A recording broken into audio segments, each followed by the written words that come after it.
magical. Here we go.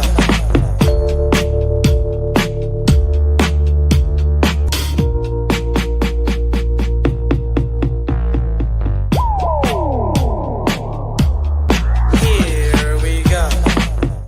All right, kids, let's do what we are meant to do. Hey, man, there's no place else I'd rather be. We are set to take off for our weekly night flight every Wednesday, 8 p.m. We take to the skies, and we give you the Polymac Particle Show in a nocturnal fashion, if I may. Pre-show post of the day. There's a couple, Tony. The first one goes to Patty from Napa, the queen of the scene. She's out here going, she's kind of taking roll call on the holiday party on Friday. She's like, so who's going to be there? And then the second post of the day goes to my main man, the aspiring botanist. He's one of my neighbors up here in San Rafael. He goes, here's his response. He goes, me, I'll be there if I don't puss out. Okay.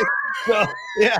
No, I can tell you from my encounters with the aspiring botanist, he is anything but. This is a guy that like handles mountain lions and stuff, dude. He's a man's man. So anyway, I hope to see you, aspiring botanist. But if not, dude, it's all good in the hood. Don't even worry about it. But we are set to have a really good time. We should probably tell everybody, Tony, that people don't realize when we're not on the air doing the show, dude, we're always working. We're always freaking working. It's business time. Okay. Right out of the gates, Paulie. Right out of the freaking gates. Yeah. I'm up at Long Ridge Pizza in Neil's office doing the show from Neil's office because I was just at Standard Deviant on Pier 70, checking out the scene, scoping the vibes, doing the setup with Dom Peralta. We've got it all mapped out. They put up posters tonight for us. They couldn't be happier or more stoked to have us come. They're like, oh, yeah, you guys are the ones coming in Friday. We are ready for you guys. We heard you're bringing a posse. Let's roll. And so they're ready for us. Okay. And it's going to be a good scene. We were just there. I had a Hop on Muni IPA, and it's phenomenal. So Standard Deviant, Pier 70, Friday, be there. Is it 38 Geary flavored or 5 Fulton flavored? You know what I mean? What does it capture the essence of, dude? And don't sleep on the 5 Fulton, dude. The 5 Fulton will get you where you want to go. Hands down. Is it an O'Shaughnessy 44 flavor? Oh, look at you now. Look at Tony getting fancy. Maybe it's a Fillmore. Maybe it's a Fillmore bus starting in the marina, driving up that big ass hill. Holy, that would be the 22. Ooh, good nod. Shout out Will Clark. Shout out Jack Clark. All the Clarks on this one. And also shout out Dwight Hicks, too. If you're going to go 22, you got to go Dwight Hicks. Come on. Hot Licks Hicks. You know what? I'm glad you mentioned Hot Licks Hicks. I want to start the show out tonight with some great news for 49er fans. I just got this afternoon. Some of you probably have already heard, but in case you haven't heard, as of tonight, Roger Craig is now a finalist for the class of 2026 in the Pro Football Hall of Fame. I mean, this should have happened like 10 years ago, right. But better late than never. And I imagine if Roger Craig made it this far, he's finally a finalist. No pun intended there. I have to think they're going to open the door and let him in. And I'd be really curious to know. I'm always interested in this stuff. Like, who's going to give the induction speech for Roger Craig? You know, it could be any number of great Niners, could be a coach. But whatever the case is, I'm very happy for Roger. He's very deserving. That's Paulie, that's a great question. Like, who would Roger pick? Yeah. I mean, by the way, also, Paulie and I have worked with a lot of 49ers over the year that come into the studio, and I have the awkward experience of working with them when they're trying to voice commercials and they're not exactly comfortable and they're like out of their comfort zone and they're trying to read commercials, and I'm trying to comfort them. And Roger is one of the nicest ever. Sweetheart. Oh, absolute freaking sweetheart of a man. And he's so like humble, and he's so quiet about his accomplishments and stuff. This is a man with 3 Super Bowl rings, man. This is a guy who, as I like to say, you can't tell the story of the NFL and the NFL history without Roger Craig. So put him in the Hall of Fame, for Christ's sakes. It sounds like it's finally going to happen. So that's great news for Niner fans, just to get the party started tonight. And then also, Tony, back to your Standard Deviant kind of recon mission tonight. I just want people to know, Tony, myself, Dom Peralta, Patty from Napa, we've been working furiously behind the scenes, and we have our first annual PMP awards. They are now ready to be given out. We went over all the categories today. We have selected our winners. The judges, it's a select group of judges now, but the judges have voted, and I cannot wait to unleash these things on the masses because we're celebrating you guys. This is not like we're going to pat ourselves in the back. Tony, here's an award. You're freaking awesome. Thanks, man. It's not like that at all. It's about you guys in the audience and the community, and because you guys have really made the show what it is in year one. So, Tony, I'm very, very much looking forward to the PMP Awards, the first annual, buddy. Yes, no question. And by the way, we say that the awards, they start at 4, but it's a loose 4. So whenever you can make it, you know? Dude, it's such a loose 4. I won't even be there until between 5 and 6. That's how loose the 4 is. Well, the standard deviant opens at 4 o'clock. That's why we hammered the number, the 4 p.m. hour, but just get there anytime after 4 o'clock. And then the awards ceremony won't be until later on in the night after things are in full swing. We've got a raffle that we're going to do too, with many different raffle items. I'm glad you mentioned that, Tony. We do. Tony's right. We have a killer raffle, dude. I just thrown a bunch of my own personal items into this thing too. The raffle is going to be awesome, and you don't even have to. We're giving you tickets when you walk in the door. We're not asking a thing of you guys. The only thing we're asking is that you show up. But Tony, go ahead. So we got the raffle. Well, yeah, and I was going to say, I just want to reiterate, when we mentioned Dom and I were there tonight, we said, hey, we're here with Polymex Particles, and we're with Neil Donardi, Longbridge. We're doing the party here on Friday, and they already were like well aware. And the PMP Familia already has a reputation of just like, oh, we're ready for you guys, because it's going to be, it was great. Their reaction was great. So they're ready.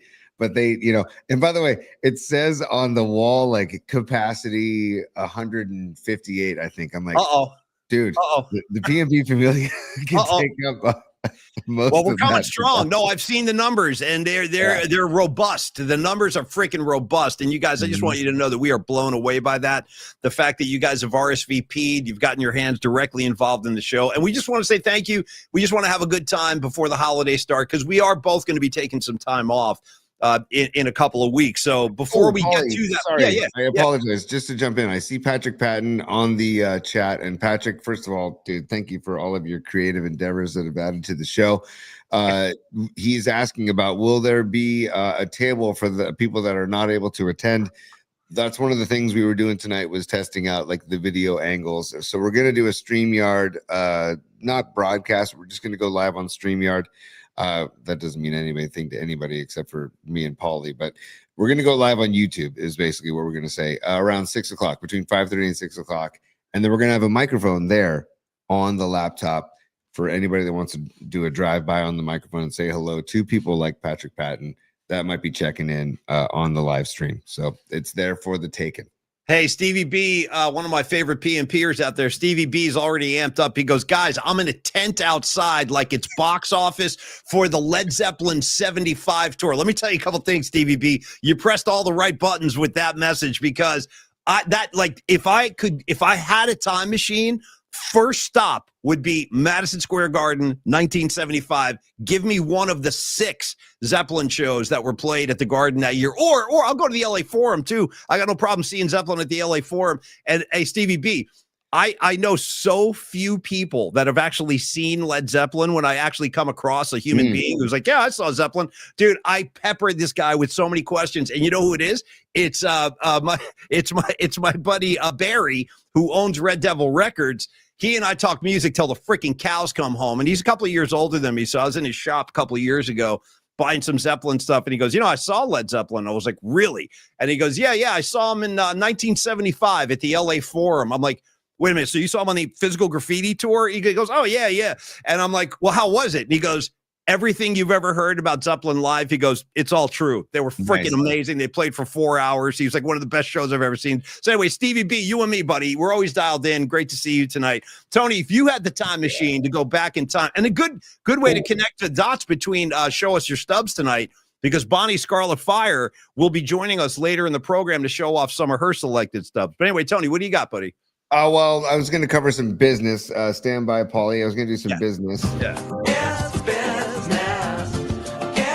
business time. I know what you're trying to say. You're trying to say it's time for business. It's business time. Ooh. That I want to let everybody know that's coming to the party on Friday at Standard Deviant on Pier 70. I got to give mad love to Big John, who manages the building that Neil Donardi and Longbridge Pizza resides. Oh, we met Big John. Big John came to the party with Tolbert and Brooksy. He was walking around. Big John. Big John. And he is big too, by the way. He's a huge human being with a massive heart. Great dude. I was just with him at Standard Deviant, and he actually saved me. And I want to give this PSA out to everybody coming. If you're driving to Standard Deviant, parking goes until 10 p.m. So pay your meter or there's little pay stations. Yeah. Don't just assume that parking ends at the normal 6 p.m. like, most metropolises or metropoli. Is it metropoli? I'll go metropoli on this one. Sure. Like most metropoli. Does that mean I could do the Sting lyric, Mephistopheles? Can I make that Mephistopheles? Mephistopheli is not your name. I know what you're up to just the same. Tony, go ahead, buddy. Go ahead. Oh, that's good, buddy. If I built a fortress around your heart, Paulie. Hey, I'll tell you one thing about that track. I got Branford Marsalis on sax, so I'm good. I'm good. 100%. But just PSA to everybody that's coming out, if you're driving, just know that the parking situation is you got to be just pay your meter until 10 p.m. because Big John's like, hey, Tony, did you pay your meter tonight? I go, no, dude, it's 6:30. And he goes, till 10 p.m. So yeah, what the hell? San Francisco. Hey guys, in City Hall, check this out. Do you really need the extra 25 cents from us? You know what I mean? Do you really need that at this point? No, you know what they're hoping, Paulie? They're hoping that you don't. They're hoping that you don't pay the meter, and they can write you a nice $100 ticket. That's what they're hoping. So pay the meter and just come on in and have a great time on Friday. Standard Deviant. If you haven't RSVP'd and you still want to come on out, go to our YouTube channel at Polymax Particles. Hit the like button. Please hit the like button. Like and subscribe if you're there. Get that algorithm going. And then also right below our bio is the Eventbrite link that you can just RSVP. Let us know you're coming. Neil Donardi from Longbridge Pizza is going to set up a pop-up. By the way, Paulie, I had a phenomenal chicken parm today from Neil. Let me just say this right now, and I don't encourage Tony to do anything he's not comfortable with. That's my main man right there. But I will say this. When Creative Tony falls off the vegan wagon every now and again, and he starts eating like chicken parms, it just warms my heart, dude. So, and that's if you're gonna fall off the vegan wagon, the chicken parm is the perfect vehicle to enjoy. It's the best chicken parm on the West Coast. Period. 100%. But I've never been vegan. Vegan is hardcore. You're something. Hardcore. I don't know. You're not. You're something. What are you?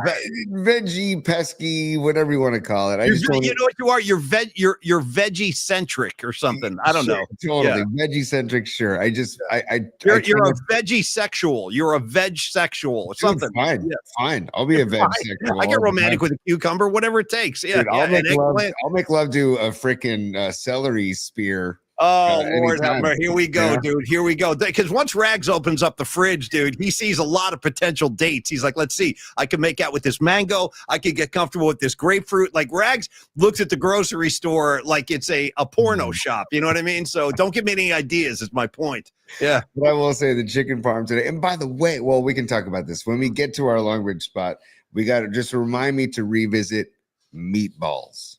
Just remind me, not the movie, but the actual food, Meatballs. What, the Longbridge Meatballs? Yeah, they're money. Dude, they're money. We don't talk about them enough, actually. We really don't. That's what I said to Neil. I said, dude, we do not talk enough about your meatball sandwich and your meatballs. So we'll revisit that when we go to the Longbridge spot. I wonder if Neil would be willing to add because they are. His meatballs are phenomenal. I wonder if he'd be willing to add to the menu a meatball Parmesan sandwich. I don't know. I'm just talking.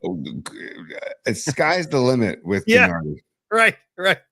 Dude, seriously, just the other day when I was here on what's today, Wednesday? I was here on Monday. He goes, hey, Tony, do you want that mushroom smack? Or no, it was yesterday.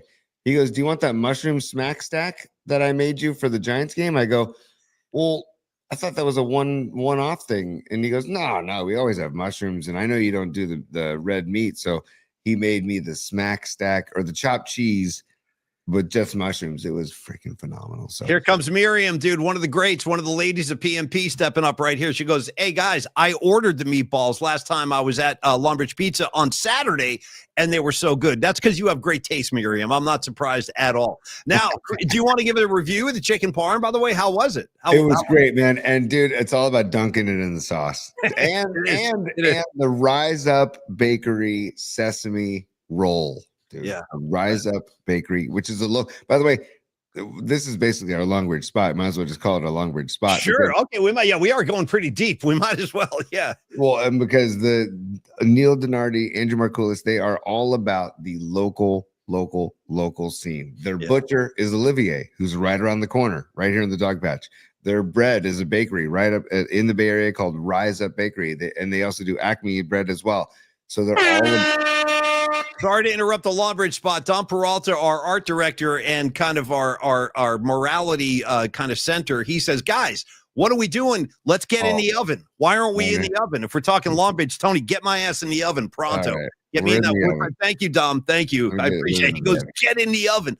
So anyway, finish your point, Tony. What were you saying about? No, I don't even remember what I was saying because it was the fresh bread and Dog Patch. So the chicken parm, and you just got to get. They always give you one bowl of red sauce on the side. You might want to ask for two bowls of sauce on the side to dunk the sangi into the red sauce. Because I like if I go close to this edge, Tony. I feel like Gene Simmons at a Kiss concert with the pyro going off. You know what I mean? I got flames around me and stuff.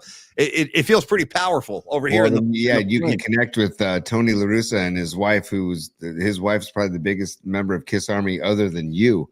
Was Tony La Russa's wife.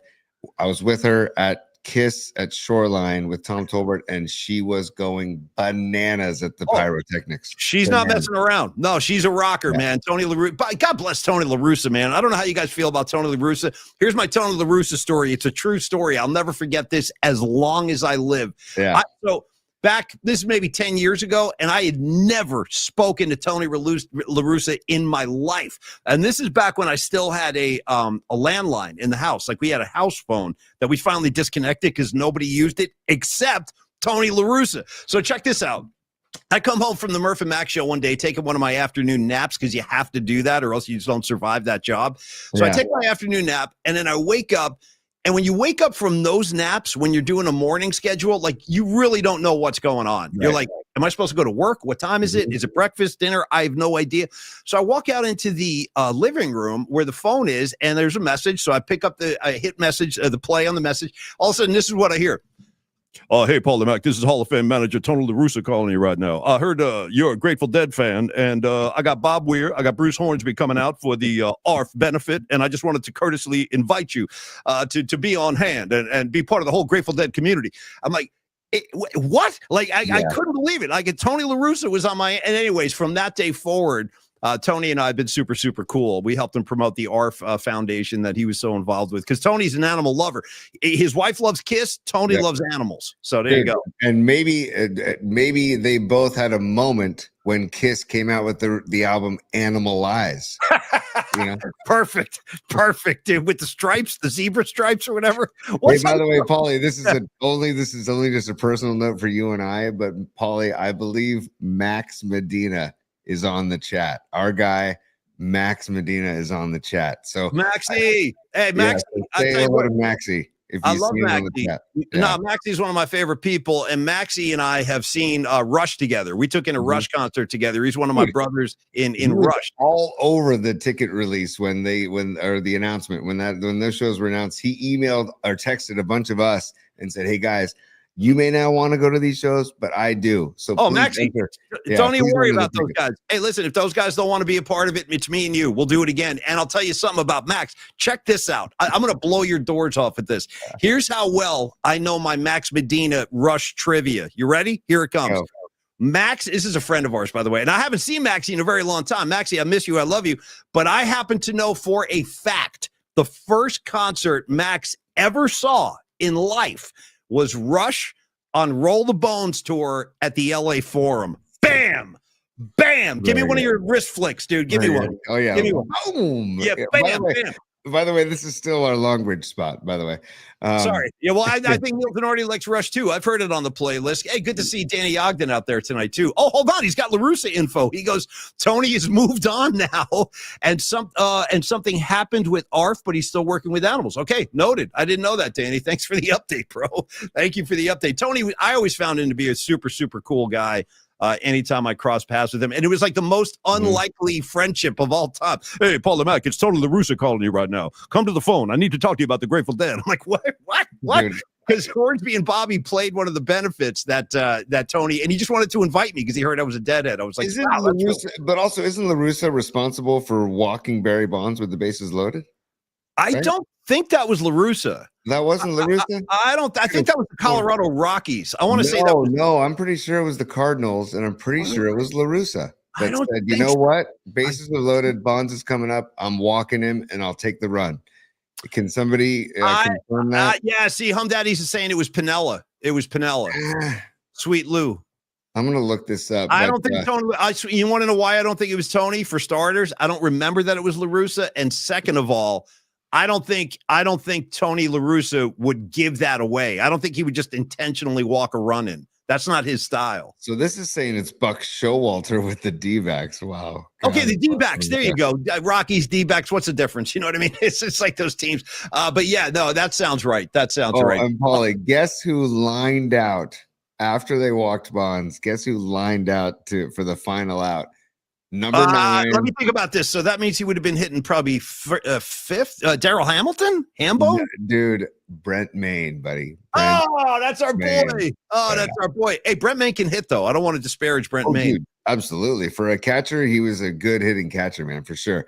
Nice. Escobar knew was Brent Maine in the chat. That a baby. And by the way, Dan Ogden, I see you in the chat. And I apologize I didn't check in today, but was Barkley today or is Barkley tomorrow at 1:00? Please confirm on the chat.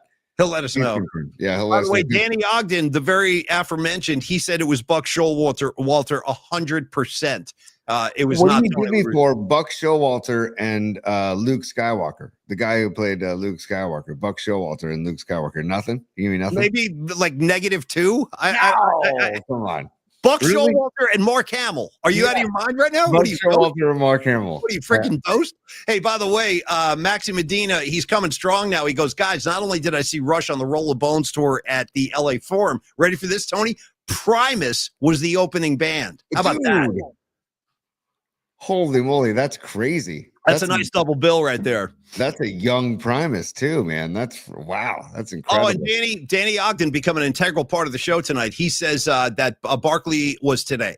Okay, Charles Barkley was today. If you missed Charles Barkley with Tom Tolbert today, please go to Bay Area Sports Collective on YouTube, Bay Area Sports Collective, or Tom Tolbert's YouTube channel, and check out Tommy with Charles Barkley today. And Barkley rocking the big spectacles, man. It was great. I saw a still shot. I didn't see the interview yet, but I saw the glasses. I'm like, oh, I got to check this out. Yeah. I'll probably listen to that late tonight, but I definitely will. Oh, and Brent Musburger on Friday. Nice. Yeah, Musburger on Friday. And I believe they're trying to do Mike Breen as well.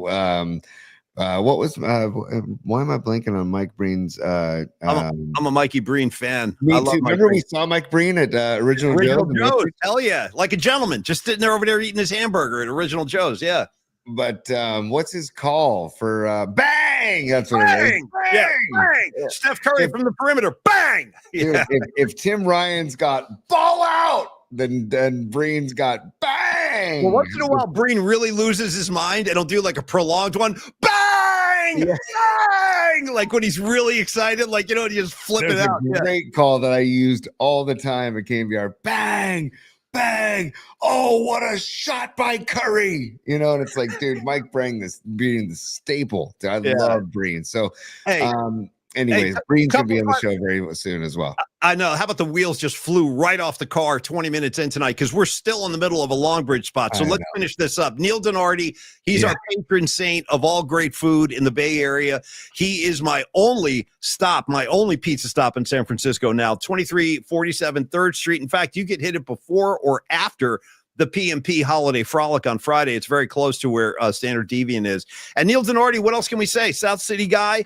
He brings that whole flavor to everything he does. Like Tony says, he cares a lot about the community. He cares about his customers and certainly puts a lot of TLC into his food, whether it's the Nico pizza, the chicken parm that Tony ate today, Vinny's Gabagool, or the Polymac Particle Pie that's always sitting there waiting for you too. We just want to say thank you, Neil, for everything you do. And if you're going to place that to-go order for delivery in the city, the only request Neil has ever had, he goes, guys, just ask the people to place the order on their website. So go to longbridgepizza.com, place your delivery order, and then you enjoy some great food courtesy of Longbridge Pizza. Thank you so much, Neil Donardi. We'll see you on Friday, buddy.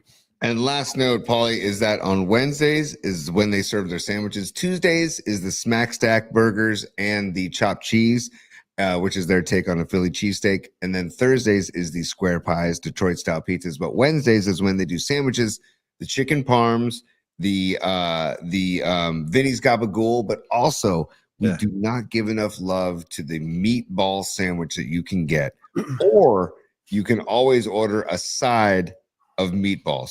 And also, you know what I'm ordering tomorrow, Paulie? I'm ordering the Sophia pie, mozzarella, ricotta, house-made vodka sauce, honey, Mama Lil's sweet hot peppers, red onion, and Parmesan. Okay? Hell yeah. That's the Sophia pizza named after Neil's daughter. So you just cannot lose. And he also has Russian River beers on tap all the time, original pattern beers on tap all the time, Bear Bottle, Cellar Maker. The beer selection's amazing. The pizzas and the food is amazing. Just get in or order online, longbridgepizza.com. I want to say thank you to Longbridge Pizza. I want to tie up one loose end before we go forward, because I want to hit some bookmarks tonight. I actually want to talk about the Warrior game that was played last night a little bit, because it was so damn entertaining. In fact, Neil Donardi was there with his old man. They were at the game last night. And Warriors off tonight. They'll be in Philly tomorrow. Shout out Kate Scott. She'll be reunited with Steph and all those guys, even though Steph's not playing. I'm assuming he's going to make the road trip. But I wanted to tie up one loose end. Rags, you were talking about Laser Zeppelin earlier in the show.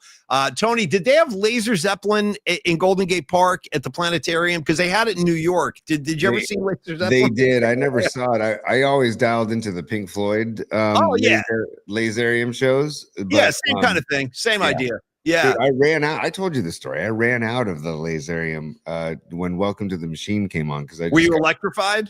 I was, and I got too scared. And I was like, I need some air. I need some air. Well, you're at least you're in Golden Gate Park. You can climb a eucalyptus tree and like gather your thoughts. You know what I mean? Totally. Rags and I went to a couple of other Jersey hooligans. We took the bus from Jersey into New York City at the Hayden Planetarium, Tony, up in Central Park. And we're like in 8th grade, and we're watching Laser Zeppelin. And this is what I remember about that night, Rags. I don't know if you remember this, but we were at the in the place. Everyone's smoking weed, and you're not supposed to be smoking, but everybody's smoking in there. And I remember at the very end of the night when they played Communication Breakdown, Rags started shaking the chair in front of him, and Rags, you broke the chair. Do you remember that? You broke the freaking chair at the planetarium during Communication Breakdown. I still remember that vividly. Anyway, that's just a day in the life right there. Yeah. Paulie, stand by.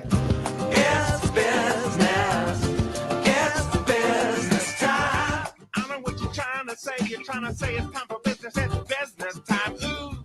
Dude, we got to get to some supers, dude, because I just saw Patty from Napa on the chat saying, "Hey boys, you've got a shit ton of supers waiting." So who said that? Patty from Napa. And I think Patty's getting loose tonight. I think Patty's having a couple of cocktails, as you should. Happy holidays, Patty. Yeah. Well, I just want to honor that. And Patty is the first super. By the way, that was back at 8:02 p.m. Patty was the super. She says, "This is for beautiful Bonnie, aka Scarlet Fire. We can't wait to see your ticket stubs tonight." So for those that are just tuning in now, later tonight, Bonnie has sponsored the portion of our show called Show Us Your Stubs, and she's going to show us some legendary ticket stubs. And I saw a sneak peek of what she's going to share. It's not just ticket stubs that she's going to share. She's going to share some other cool stuff that, there's just some other cool stuff. That's okay, I look forward to it. Bring it on. Yeah. We'll get to Bonnie in about probably 15, 20 minutes or so. So stick around. Or like 40, just knowing us, Hopefully not that long. I don't want to keep you waiting that long, but go ahead, T. Keep totally it going. Patty, thank you for the super, as thank always. You, Patty. Much love. Karen Bell checking in.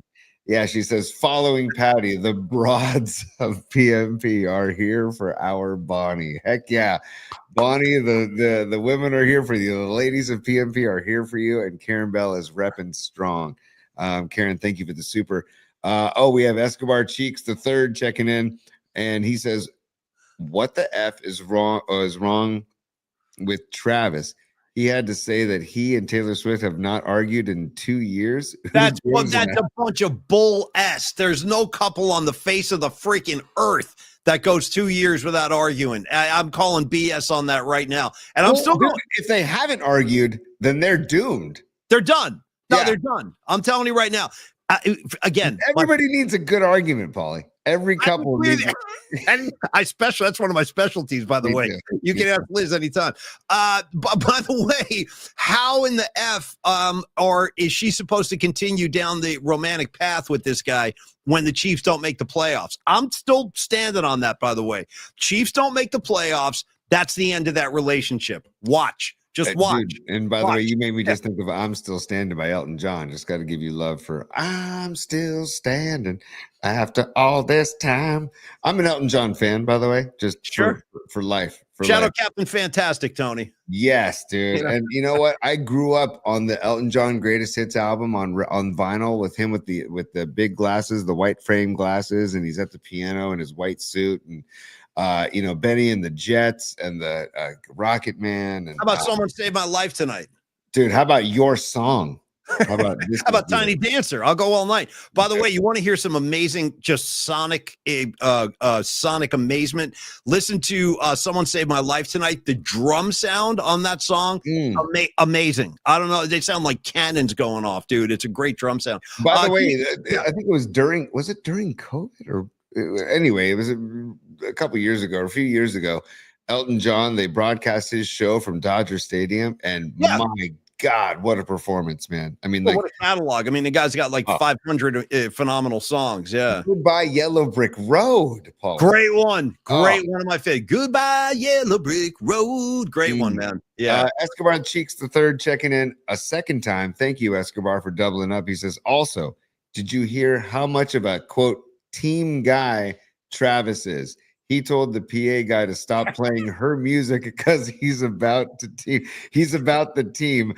Get the F out of here, says Cheeks. Hashtag defund the playoffless Chiefs. Escobar, man, you and me, buddy. I can't wait. I hope to see you on Friday, brother. And thank you for the love. And thank you for all the anti-Kansas City Chief propaganda. I'm with you lockstep. It's all nonsense. It's all nonsense. It's not that cute anymore, is it? When they're going 6-6. And by the way, who are those bozos playing this week? Who are they playing the Chargers? No, that's the Eagles. The Eagles play the Chargers. Do they have a bye? Well, hold on, let me check. No, they don't have a bye. Who do they play? Hey, while you're doing that, I'm going to show Escobar's Cheeks while you're doing that. Okay, yes, please do. There's Escobar. That's why we call him Cheeks. And for those of you that don't know, that's Escobar honoring the cover of Loverboy's album with Mike Reno's Cheeks. So that's Escobar, and that's how he earned the name Cheeks. So thank you, Escobar. No. Let's see what we got here, buddy. Where are the? It's a Sunday night game. Oh, Houston. That's right. Houston at Kansas City. I'm taking Houston. I'm telling you, I'll take that defense right now.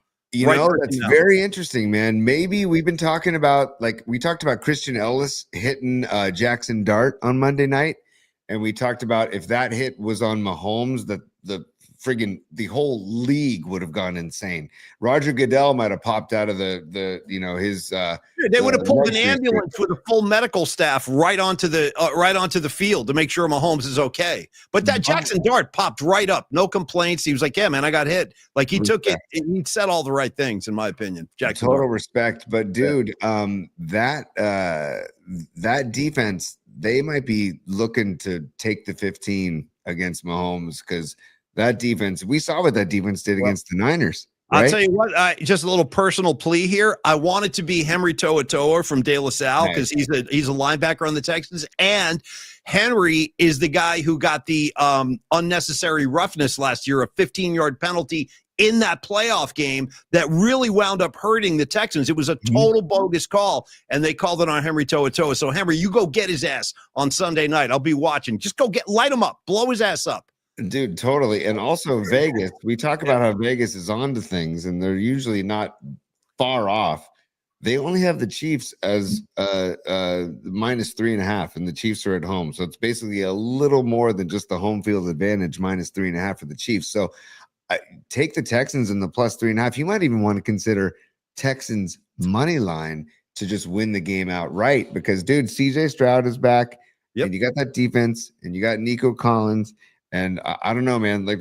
And D'Amico Ryans, dude. D'Amico Ryans is like another Robert Saleh, where he's. I love D'Amico. I love that dude. Yeah, same, Pete. And it's like I don't know, man. Like he might have something dialed up for Andy Reid and the Chiefs and Travis and that whole I don't know. But take the 15. We might see a 15. Take 30. Take an ejection if you have to. I don't care. I want this guy's helmet flying off. I want the chin strap over his nose. I want the whole thing. All right, Tony. Any other supers we need to get to? Yes. Okay. We've got Escobar for the thrice. Escobar thrice. He says, hashtag smash the like button. See y'all Friday. Can't wait. Yes, Escobar. Can't wait to see you Friday. Wait to see all of y'all that are coming to Standard Deviant starting at 4 o'clock, anytime after 4 o'clock, Pier 70. I was just there tonight. It's a beautiful room, brand new, beautiful brewery and tap room right there on the bay, right there where the mini spheres are going to be built. Can't wait for the mini spheres. Okay, let's move it on. Here we go with this again. Can we get absolutely? Is it? I didn't even know it was Ozzy's birthday. Gravy, is that right? Okay, Marky Graves. See, that's why Gravy rules, man. Yeah, let's do that. Let's do that. I'm already laughing. Hold on. Nice. I just want to say the Dark Prince has arrived. I just want to say happy birthday, Prince of Dark, the real Prince of Darkness, Ozzy effing Osbourne. I got him right here. In the pits of hell, right where he's comfortable. Little NIB, little Children of the Grave, little Electric Funeral.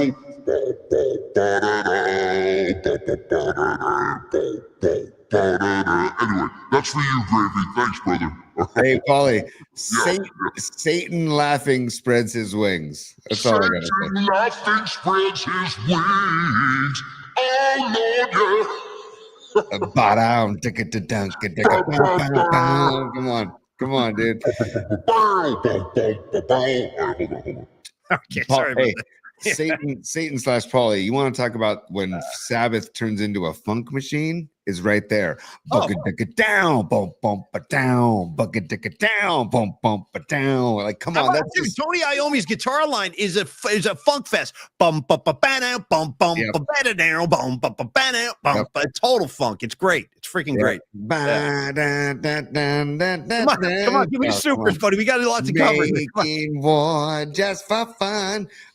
Robot Centaur, the sports desk, aka Robot Centaur, aka Fareed. He says, did you reach out to Bob's Donuts to come to Standard Deviant? That's a great question, dude. It's a great question and a great idea. We should bark up their tree about sponsoring the show, man. We've been huge supporters of Bob's Donuts. Well, the best donuts in San Francisco. I mean, you're not going to find better donuts. So great call, Fareed. Look forward to seeing you too, brother. And thank you for manning the sports desk. Yeah. Yes, and by the way, with the eyes bugging out on his profile pic. The best. Yeah, that's how Tony looked at Laser Floyd. That's how Tony looked at Laser Floyd before he ran out, just like that. Yeah. Oh, God. You know what? God bless America. Utah, give me two. I got two things, Paulie. First of all, Fareed, thank you, Fareed. He's helping us set up an interview with Carolina Mike, our guy Carolina Mike. Give me 150,000. The big Panthers fan. We're going to interview him next week. So thank you for doing that, Fareed. And then second of all, I forgot the second thing, so we'll move on. Perfect. Keep the supers coming because I got to get to bookmarks and I want to talk about the Dubs before we go to Scarlet Fire.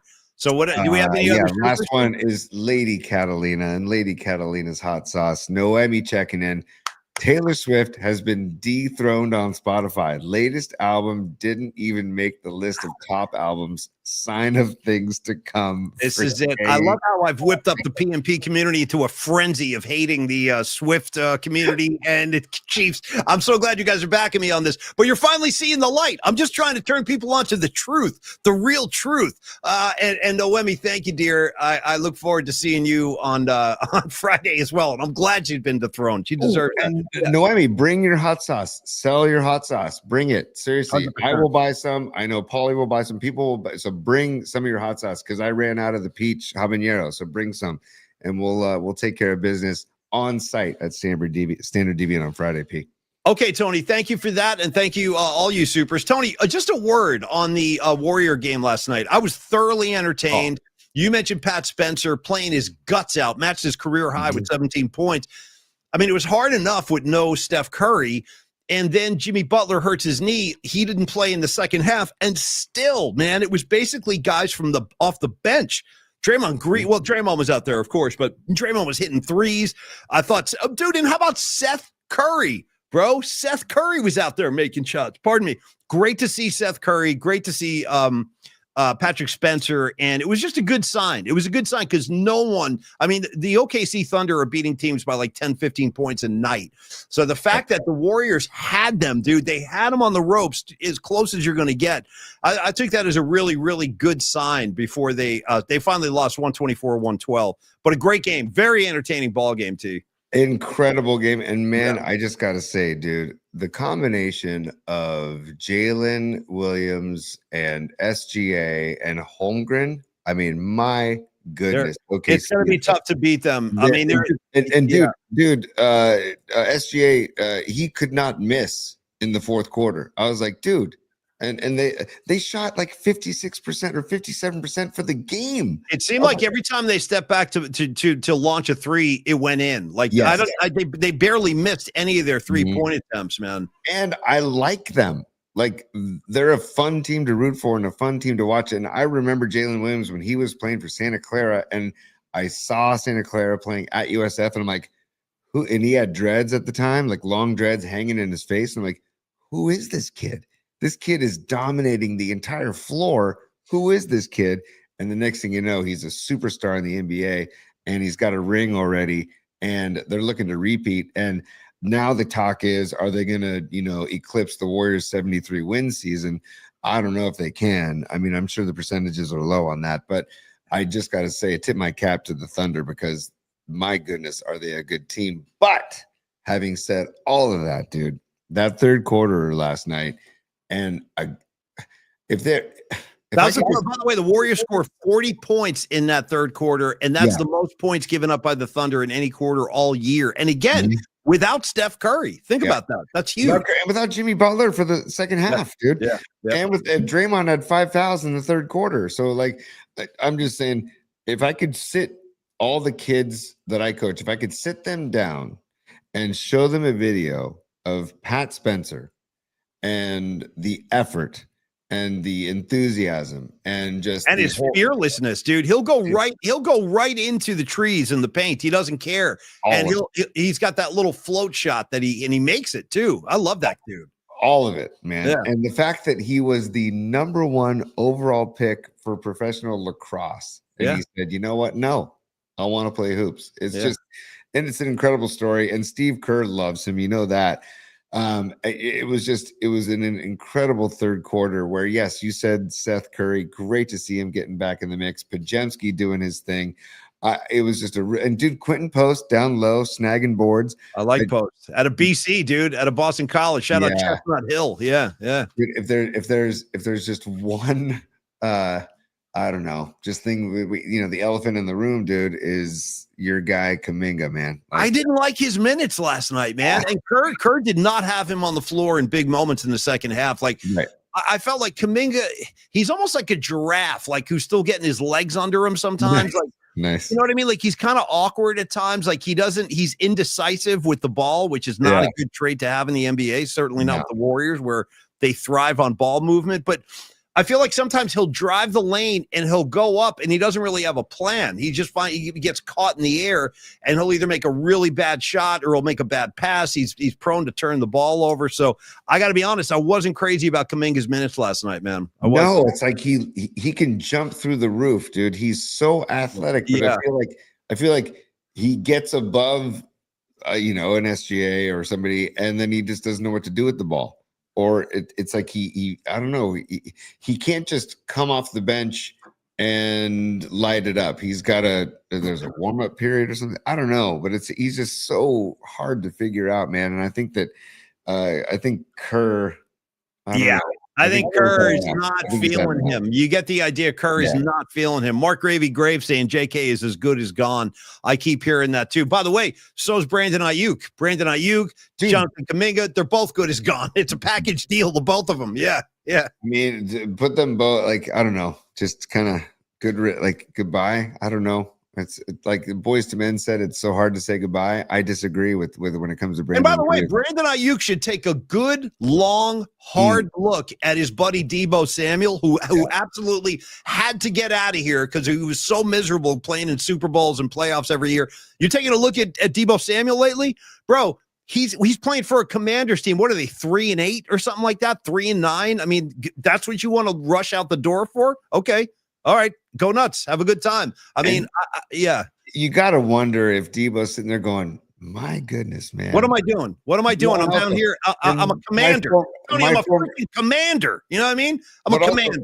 My former team is 9-4. And my helmet has a W on it. What Dude, the hell? if Deebo was still a Niner, he would be thriving in this offense without Ayuk. Big time. Big time.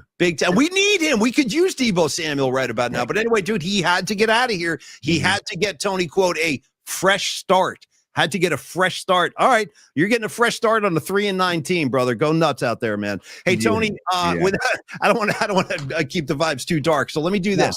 I want to do bookmarks because I got a couple of doozies in there, and then I want to give Dom some love and Stellar Design, and then we'll go to Bonnie. How's that sound? Yes, absolutely. Okay. And I also want to tell people that tomorrow we're going to talk a lot about Thursday Night Football because we both are very tomorrow night's Thursday Night Football game is like basically a regular season playoff game. And Paulie and I broke it down earlier today. We did a segment for Cron 4, and it's going to air tomorrow. And we didn't just do a segment. We did the whole show. We do a 30-minute show for Cron 4 now called 30 on Thursday. Please do get the Cron 4 Plus app and enjoy it. What's up, Cron 4? How you guys doing tonight? Love being a part of the Cron 4 family. Yeah. And Cron Chris, I think he's going to make it on Friday to Standard Deviant as well. Cron Chris, the general manager of KRO and Channel 4, doing great things over there, man, turning things around. And basically, I don't know, there's a lot to look forward to on Friday for Friday's show, Paulie, but also a lot to look forward to with Thursday Night Football tomorrow night. It's going to be like a playoff game. No question. No question. And that being said, just a little look ahead too, real quick, then bookmarks, then Bonnie. I want to say that we are not doing a show Friday because we're going to be setting up at Standard Deviant and getting everything ready. So tomorrow will be the last, formal show of the week. But we will be doing the hot and sour picks tomorrow.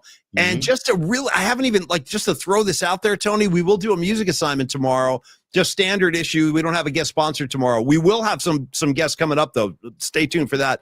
But how about just because the weather, I don't even know. I'm just throwing this out there. If you don't like it, swat it away. But I was thinking music assignment this week because the weather has dipped so dramatically. It's gotten really cold. Songs about winter, songs about snow, songs about cold.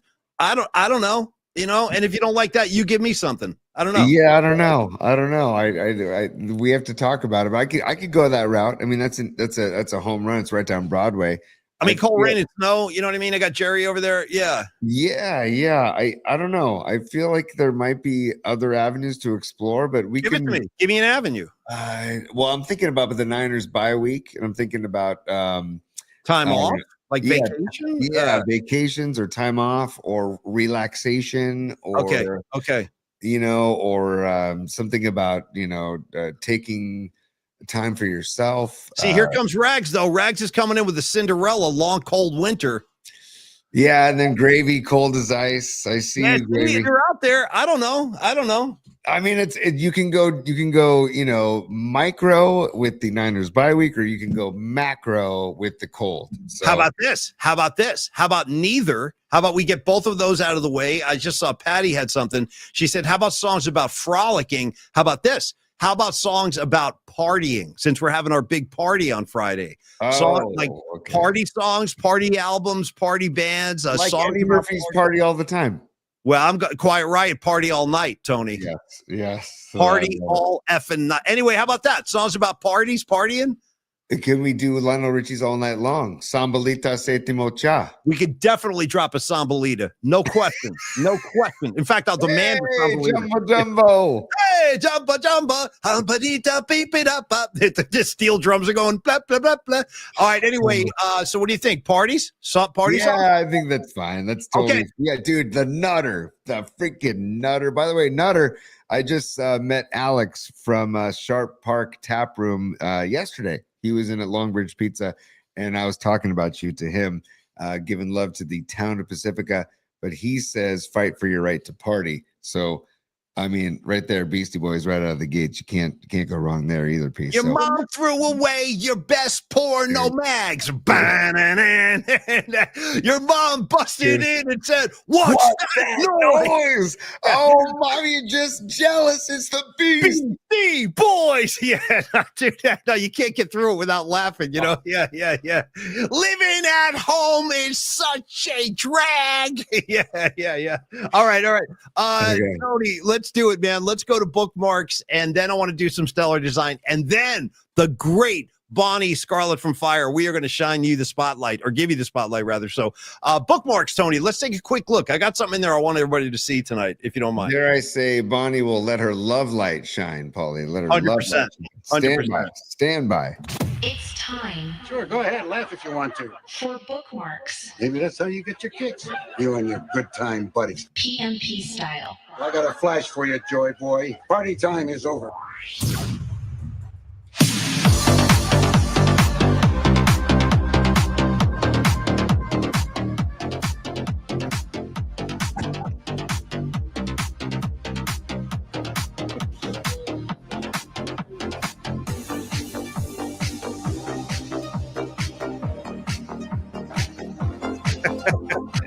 Come on. Come on. Ooh!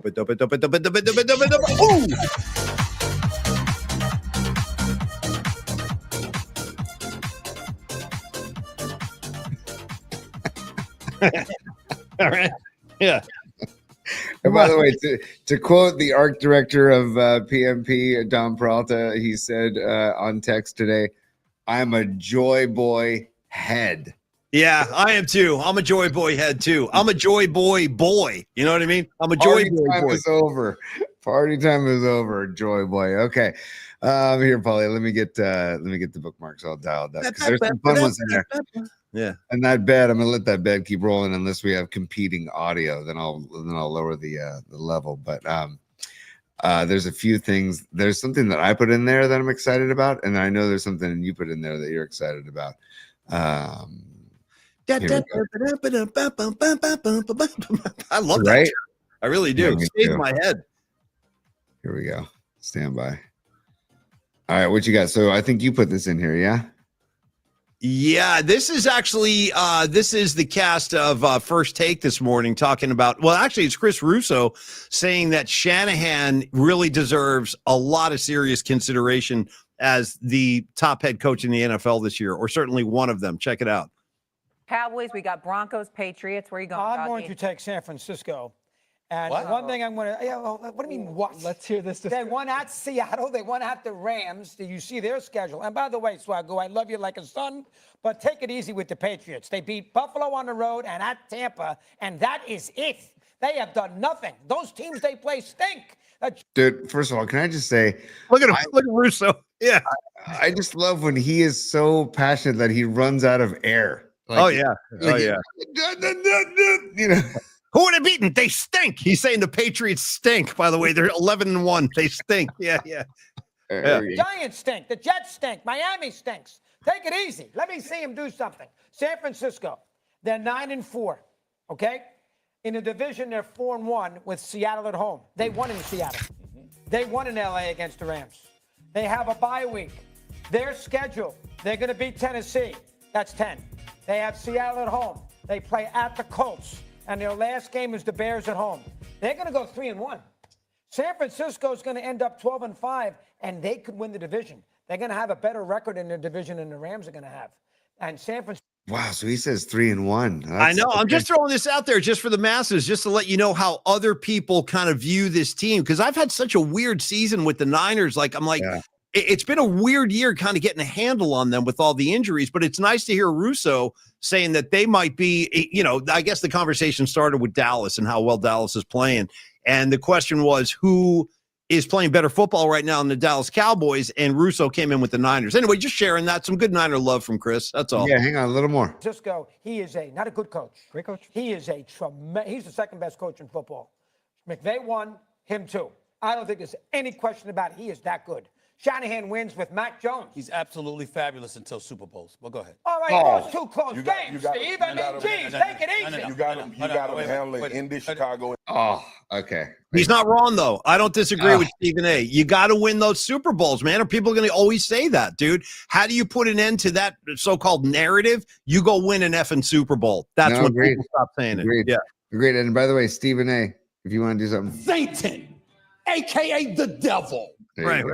Just a little Stephen A. for you. And by the way, the bookmarks bed went away. Hang on. Hang on. There we go. All right, let's go back. Cool. We've seen enough of that. Yeah. Thank you, buddy. Oh, here we go. There's the Roger Craig news. Yep. And you talked about this earlier, but it's just to show again that Roger Craig has been named one of 3 seniors finalists for the Pro Football Hall of Fame's class of 2026. Look at Joe in the background, too, having just given him the rock probably a second before that photo was shot. And look at the eyes, dude. Look at the eyes. Look at the uniforms. It's the whole thing. Tony, that's the wide stripe you love. Look at the hands taped up like a boxer. I love Roger Craig. Put him in the hall for the love of God. Enough.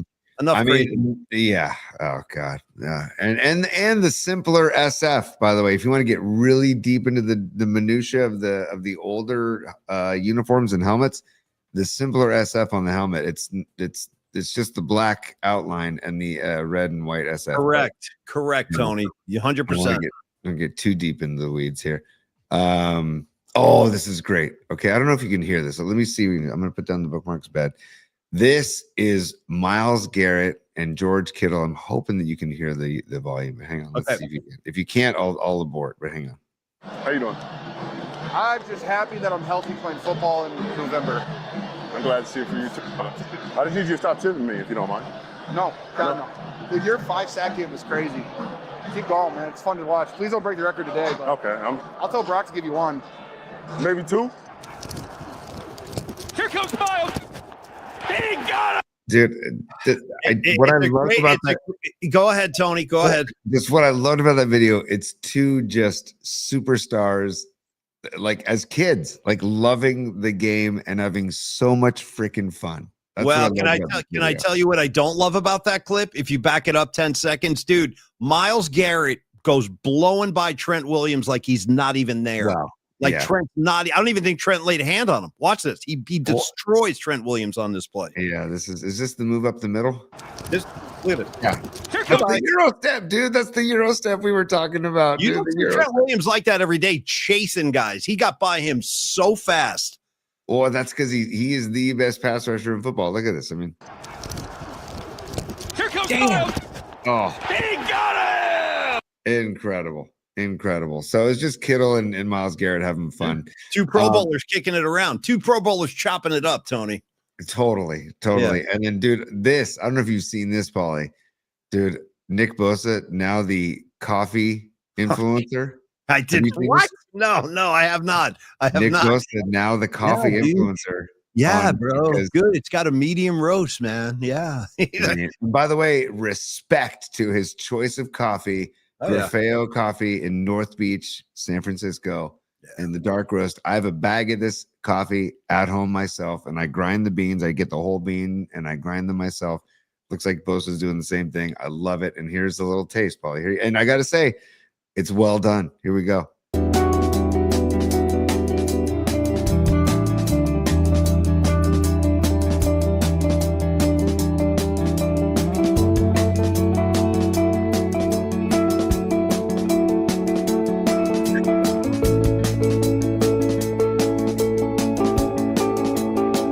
That's some good looking espresso right there, Paulie. That is this is a man who enjoys the finer things of life, whether it's a spliff or espresso beans. I'm just talking. I'm just telling you.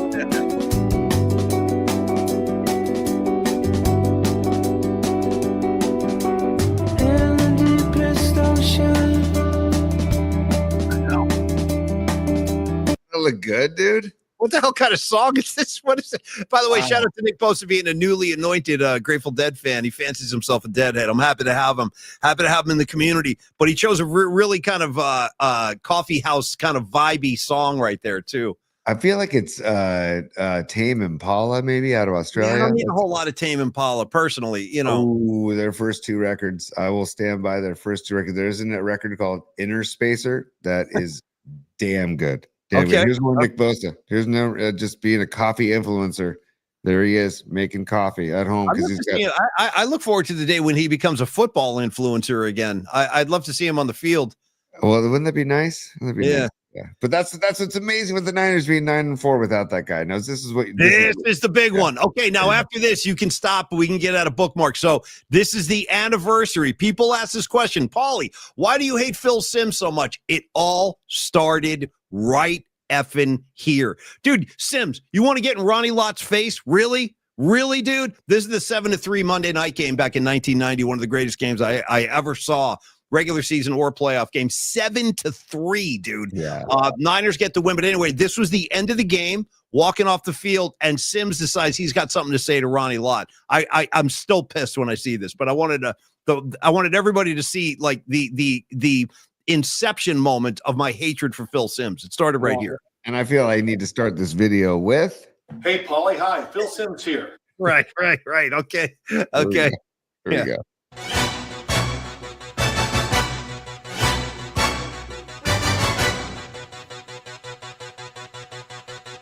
Oh, God. What are you doing, Phil? Oh.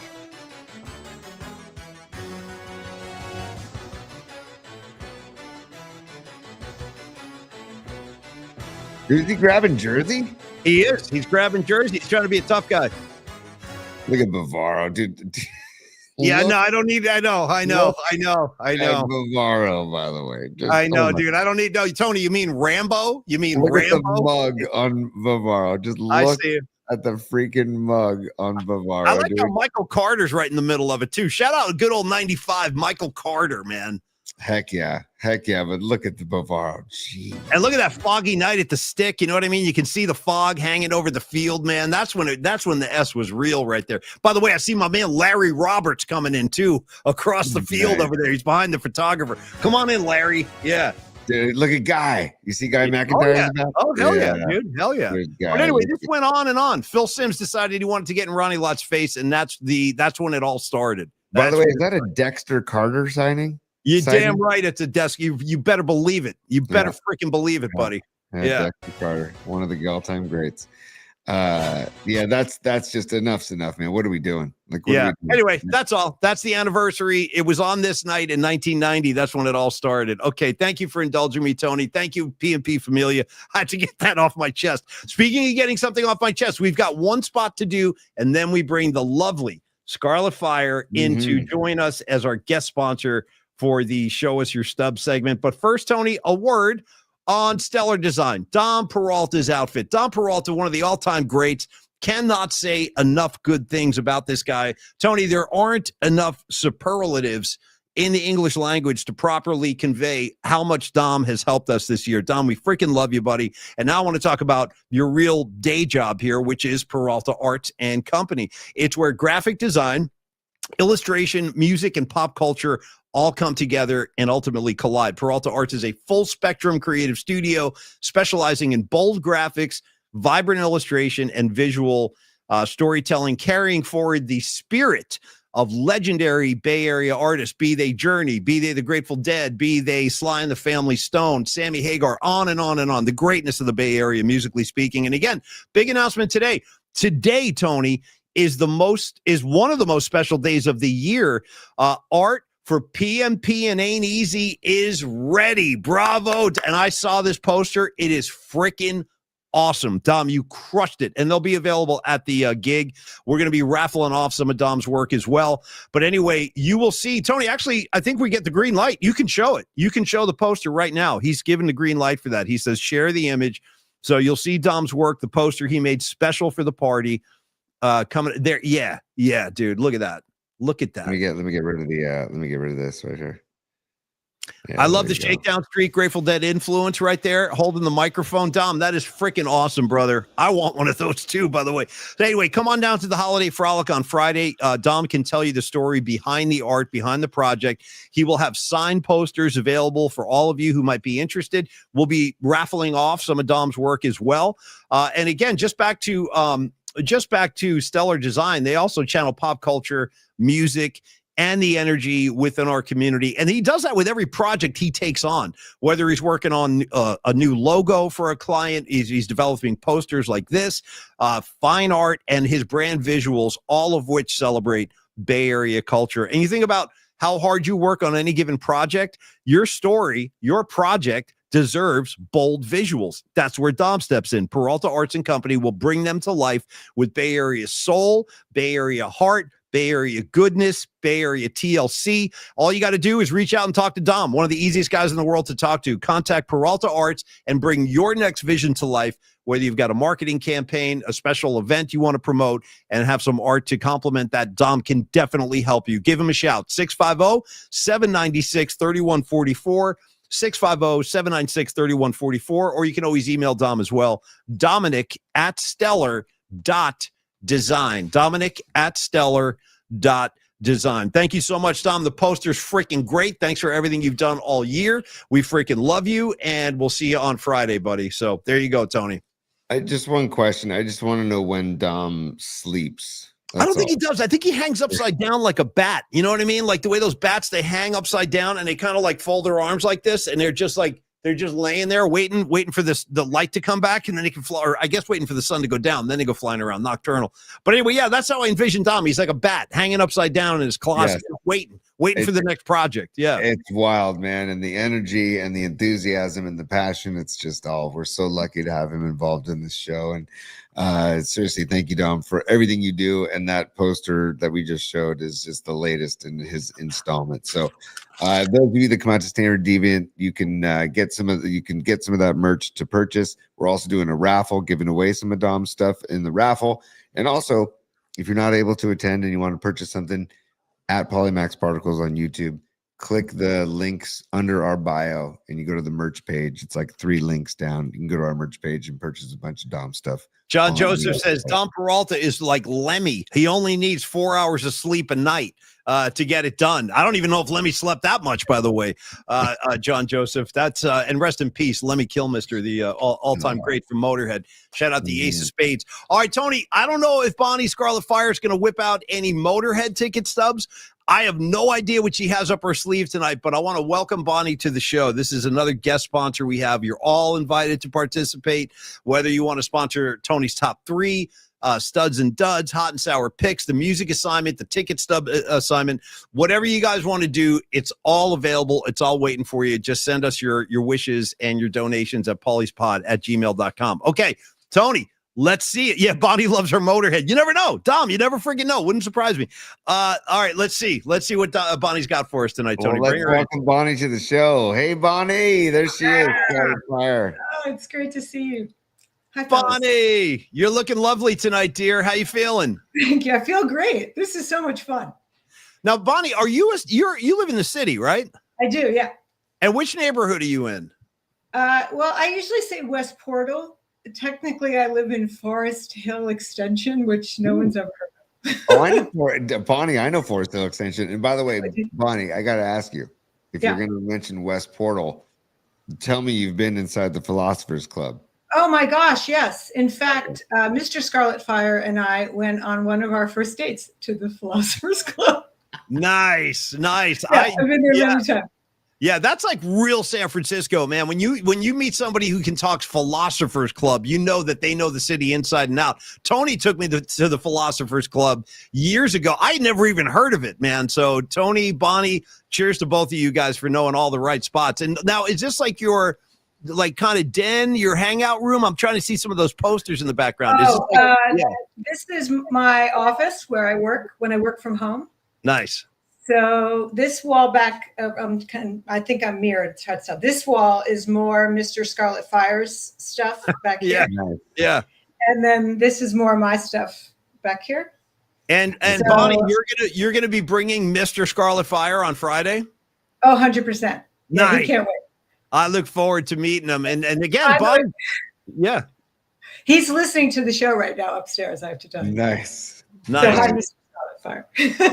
We should say this, for those of you that don't know, Bonnie, or I should say Scarlet Fire and Mr. Scarlet Fire, they're essentially newlyweds. They just got married a couple of months ago. So, so far, so good, right? Not like Taylor Swift and Travis Kelce. You guys smooth sailing over there. Oh, yeah, we argue all the time, which is what normal, healthy couples do. Yeah, especially if one of the partners is from New Jersey, then it's amplified even more, It's the style that I think is taken some getting used to on the part of Mr. Scarlet Fire, because he's from the Midwest, so his style is very different. Oh. Yeah, I can get a little ornery, I can get a little riled up. I know. I'm the same way. It's that Jersey background, man. We're all a little spicy. Tony, what do you got? I've got. Oh yeah, it's business time. Bonnie, I got to get to some business before you show us your stubs. We've got Escobar Cheeks the third checking in as a super. He just says Bonnie, and he's got all kinds of love and heart emojis for you. So Escobar, thank you for the super, brother. And then we have Patty from Napa. And she's another super, and she says, looking lovely, Bonnie. So that is from Patty from Napa, another super. Thank you, Patty, so much. Bonnie is looking lovely. And one of the things Bonnie and I bonded on very early in our kind of relationship is she is a monster Grateful Dead fan. We're both big Grateful Dead fans, Tony and I. So we kind of bonded on that. And I got to admit, Bonnie, I'm very curious to see what you're going to share with us tonight. So I'm going to kind of give you the floor and you walk us through the show and tell portion of your presentation here. Okay, well, I think Tony has all my stubs already. So, okay. I do. You just want to show one, Tony, and then I'll tell you the story of why I selected it. Yes, and Bonnie, before we get to the stubs, just one last question about West Portal. I assume you go to Sub Center for sandwiches as well. Certainly, in fact, that's a fan favorite for my son. Yes, Paulie, you've been to Sub Center. You've been to Submarine Center. It's right next to Philosophers Club. You've been there. Oh yeah, heck yeah, man. Great spot. Okay, Bonnie, I'll show this one first. And here we go. And then you can tell us the Grateful Dead Capitol Center, March 19th, 1990. Oh, that's a great spring tour. Bonnie, that spring tour, let me just tell you this before you get started. My friend Dennis McNally told me that was the last truly great tour the Grateful Dead did was spring 1990. And every show on that tour is a home run. And I think that might have been the first stop on that tour, the Cap Center. So I can't wait to hear your story. I was not at that show.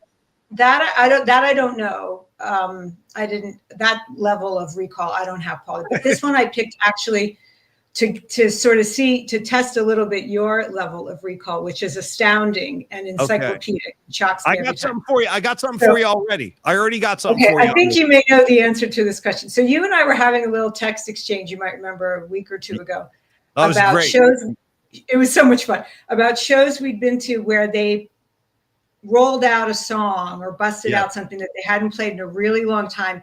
And the crowd went nuts. And we talked a little bit about times that we remember where the ovation was just thunderous. Yes. This is one of those for me. And I want to know, sight unseen, do you know what the song is that they played at this show that they had not played?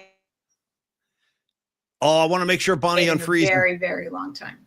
Okay, I think I do, Bonnie. Are you ready? Are you ready? It was the return of Black-Throated Wind. Nice. Well, I love the effort, Paulie, but no. Okay. I love it. Let me think. No. Crazy. Let me think. No, take another whack at it. All right. Well, I know. I'll tell you this. While Paulie's thinking about this, Bonnie, I love that the ticket stub says no vending. Like as if anybody listened to that ever. They also say like no camping. No one ever listened. I also like these tickets because these were mail order tickets. So this was where you had to go through this whole complicated exercise of sending in your mail order request with I think it was a cashier's check. It had to be done in a very specific way. And if you did it wrong, they would not honor your request. And then you waited for them to mail the tickets back to you. And every day you'd look in the mail. Did I get it? Did I get it? And it was like this incredible gift. Yes, Paulie. Okay. I think I got it. Because here's what I remember about the Cap Center shows. Now, my friend Winks was at these shows. He was at all these shows. And I remember how excited he was. To a lot of the same shows. For starters, I can tell you this. They did bust out Black-Throated Wind at the Cap Center on that run. It must have been another night. So that must mean you saw the return of Loose Lucy. That's correct. This is the night where they played Loose Lucy. Very good, Paulie. And it was the first time they played it in 16 years. So it was 1974 was the last time they played it before this, which means that Brent, who was the keyboardist at this time, had never played that song live. This was the very first time he played it. And I loved Brent. Brent, for me, made so many shows, brought to life. He made The Sun Come Out for You. And it was beautiful. So I love Brent. And anyway, that's why I picked that one. Great show. And yeah, to the return of Loose Lucy. And I like what you just said. Brent made The Sun Come Out. Great call. Bonnie, I never saw Brent live, but I love my favorite era of Grateful Dead is the Brent years. I freaking love Brent. Give me a Dear Mr. Fantasy with Brent all freaking day. And the question for both of you guys real quick. Why did they take such a hiatus from Loose Lucy? Does anybody know? Like, no reason. No reason. They probably just let it fall by the wayside. I mean, sometimes I would hear Jerry say, "Oh, we forgot all about that song. We just decided to bring it back." Yeah. So it was probably like an innocent, like something like that. But yeah, the return of Loose Lucy. Hell yeah. Nice. It was never considered one of their more esoteric or psychedelic songs. It's just one of those songs you'd put in the category of good old Grateful Dead. It was fun, and like everybody's dancing. It's a great song, but it wasn't, anything really deep or profound about it. It was just a good time when they played it. No doubt. And I think in the years when Jerry was really struggling with his substance abuse issues, Brent saved the day. So many times you'd go to shows and Jerry was really having a hard time remembering words and being present, and Brent would just lift you up. I just loved him. Anyway, okay, whatever you want to show. Where'd Tony go? He's going to be, I guess, he probably froze up and jumped off the stream. I would expect him to come right back. Actually, there he is. I was like, wait, we need Tony. I don't have any.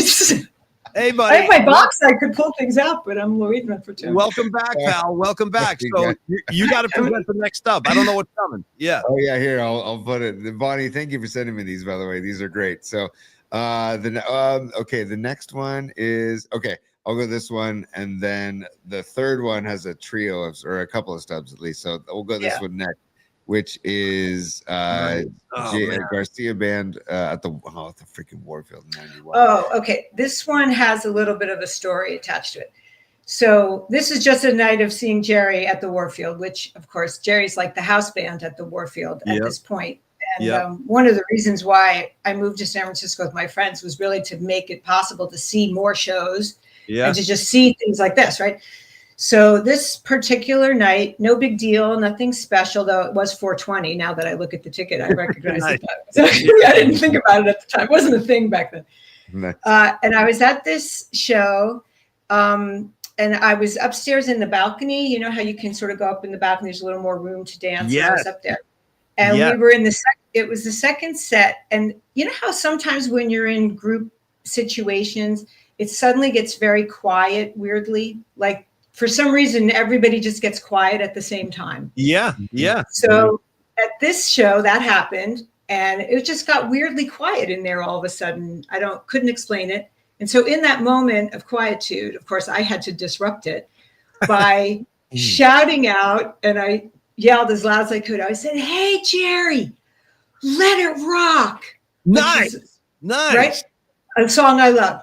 And so Jerry heard me, and he sort of turned his head and he looked at the rest of the band and he was like, "Let it rock." And wow. So they played Wow. So you affected the set that night. You called it did. out. Jerry. Wow. That's freaking He takes amazing. requests. That is incredible. Wow. And the people near me, they were like, "Oh my God, he's going to play it." And we got so excited. It was great. I love Let It Rock too. Good choice. Very good choice. Wow. Yeah, another one that's like just nothing deeply esoteric about that song. It's just a great rock and roll song by a genius rock and roll artist, right? And Jerry made it his own. Hell yeah, Bonnie. Well said, dear. Well said. What do you got, T? Well, Paul, you know how we talk about like sometimes we're just not ready for certain bands or certain, like when I brought like Alice in Chains to you, I was floored that you weren't like deeply knowledgeable about it yet, and you just said you weren't ready, or maybe it was the Smashing Pumpkins. And this reminds me, seeing the Garcia Band at the Warfield reminds me about in '94 when they did a run at the Warfield, and I was offered tickets, and I was playing baseball at USF, and I said, I'm good. And seeing this ticket stub of Garcia Band at the Warfield just brings it all back home to him. Like, I still cannot believe that I didn't. You see would have Garcia. loved the Garcia Band. It was like going to church. It really was like being in 100%. church. Yes. Yeah. So uplifting, a beautiful, uplifting experience. Well, Very awesome. different than that show. Yeah. Very different. Very Freaking different. Melvin on keys, dude. Just Jackie and Gloria singing backups. John Kahn on. They were great. The Garcia Band ruled, man. I love the Garcia Band. Paulie, were you at there was another show at the Warfield. I don't know if you were at this one where they had to start late because Jackie and Gloria were stuck on BART. No, somebody came out and went up to the microphone. Was like, "I'm sorry, the show's going to be a little late. We're waiting for Jackie and Gloria to get here on BART." Yeah, that's awesome. No, I was not at that, but I love it. I love it. Oh, that's great. That is What else great. you got Bonnie. over there, Tony? Oh, here we go. I'll get the next one up. This is great. Bonnie, thank you so much for sending these. This is so much fun. Oh, this is a blast. It's I great know to I see sent some in before, so I tried not to have any repeats. I tried only to pick ones that I hadn't sent you already. You're crushing it. You're crushing it. I can't wait. Oh, look at this, dude. What the hell? Okay. Oh my God. So this okay. I showed you this one because this was a back-to-backer. So this is what young people can do. I could never pull this off now. But back then when I was young and I had energy. So I did shows back-to-back. I went to see The Dead at the Garden, which, as you know, any show at the Garden is sort of has an energy and a vibration to it that's really so exciting. 100%. And so any 100%. Dead show at the Garden was a blast. Like the place is just levitating. You know what I mean? Yes. There's so much energy. Yeah. Oh, and yeah. so they did this thing that night where they gave us these weird little blue tickets that entitled you to a free ride on New Jersey Transit train. So, you know, if those of you who don't know, the Garden is on top of Penn Station. So you just have to go down and in, and you're in the train station. So they handed out these tickets and they were like, you can take a train home. And they had special trains that ran late just to take all the deadheads out of the Garden. So you can imagine this train ride. Like you're getting on the train at whatever it was, 1 o'clock in the morning with all the deadheads streaming out of the Garden. So I took the train back to New Jersey where I was, my family was living. And I got up the next morning and I went back to Pittsburgh, which is where I went to college. And I saw the Ramones the next night at the Syria Mosque, which is no longer, that building's been destroyed, but it was a very cool venue in Pittsburgh. And the opening act for the Ramones that night was Jane's Addiction. Whoa. So, just two completely different experiences. What a freaking lineup though. James and then the Ramones. That's I'm blown away. Blown away. How was the show? How was it? It was fantastic, but so different, right? They played something like 32 songs. And you know how their songs are really short and quick and like one right after the other. And so I was just like, what's happening? Like, it was great. It was very, really fun. Really fun. And there's no breaks between Ramon songs. One song ends and then it's 1, 2, 3, 4, bam, right into the next one. Yeah. So that was a lot of fun. A very different vibe, but it was fun. Respect. Hey, Bonnie, did you know that James was opening up for them that night, or was it? No, I had no idea. I didn't know what I was doing half the time. I just was going where everybody was going. I was like, oh, this sounds fun. I'm very jealous. I'm very jealous of that one. That's a killer lineup right there. James and the Ramones. Respect. By the way, do either of you know who John Scher is? Yeah, he was the promoter. He's like the Bill Graham of New York City. Okay. Yeah.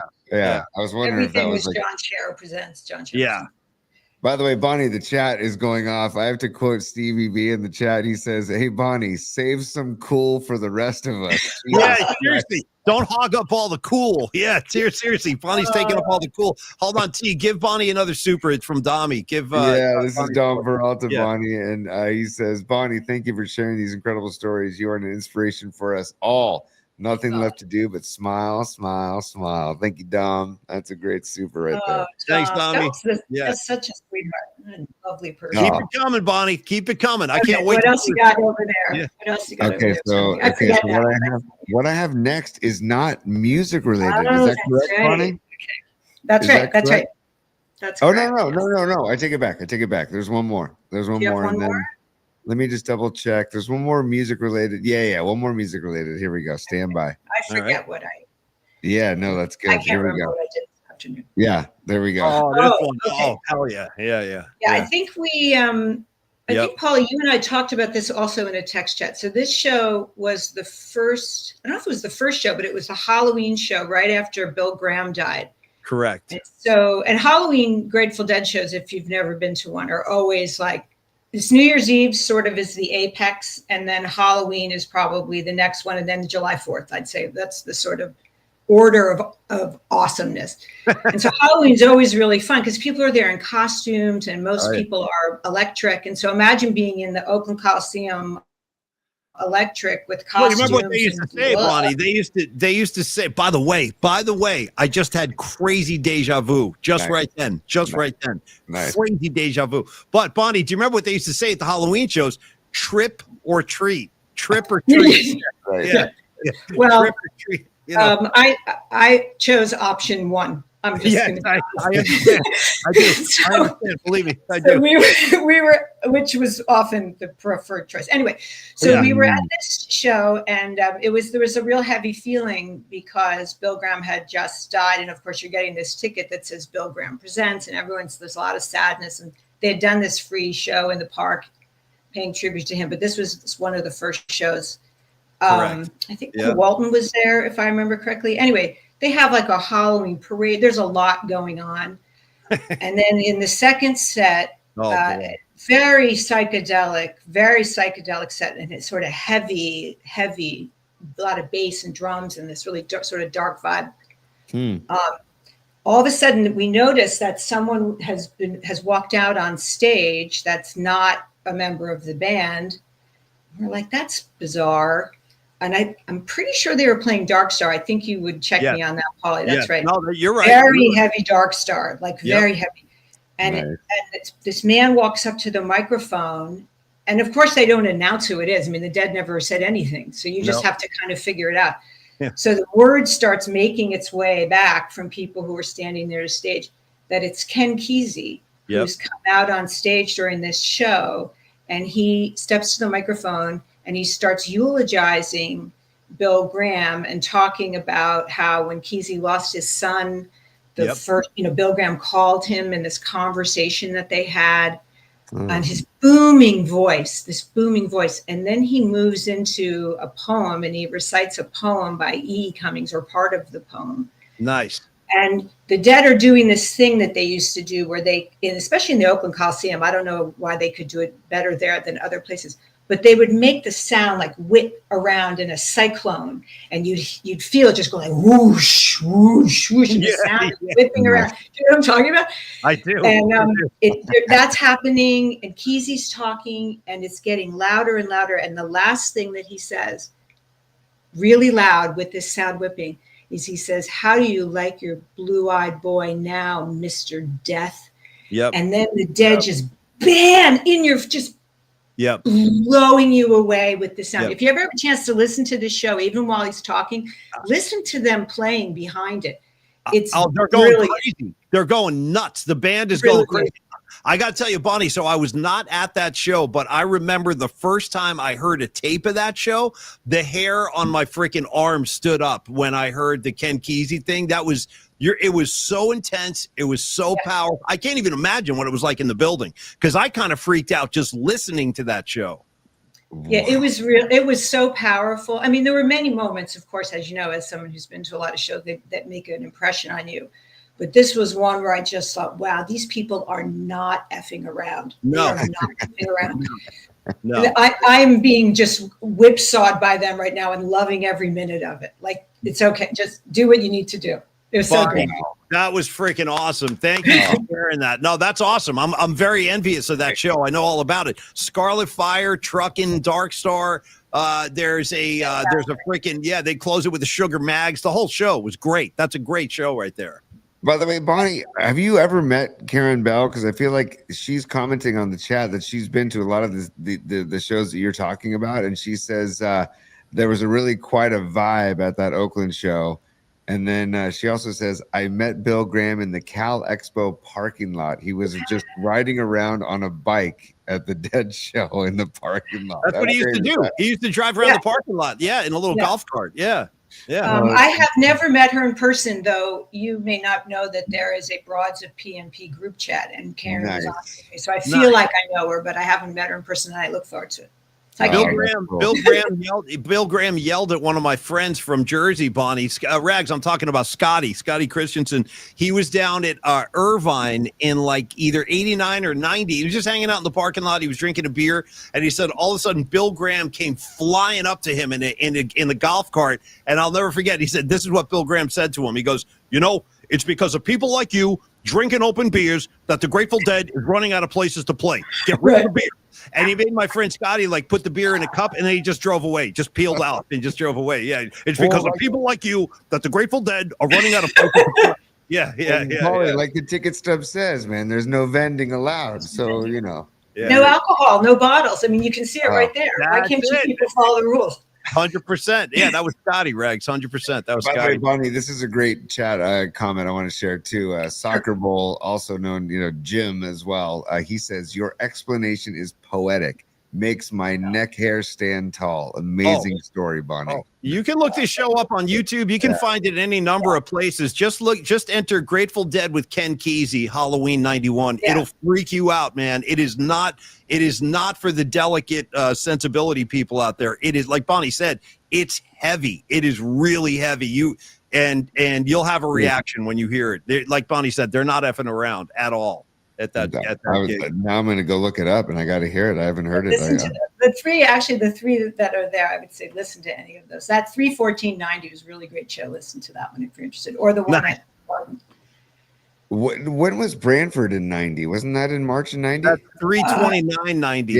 Yeah. And he also played the New Year's Eve show that year, which is when I saw him.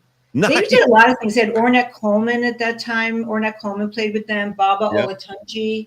There were like a lot of people would just sort of show. It was fantastic. It was really fun. It kept it super fresh. Yeah. Clarence played at a bunch of shows with the Dead. Yeah. He sure did. Yeah. Sure did. Now, okay, we're gonna move. You're going to my last ones, Tony. Yeah, we're gonna move from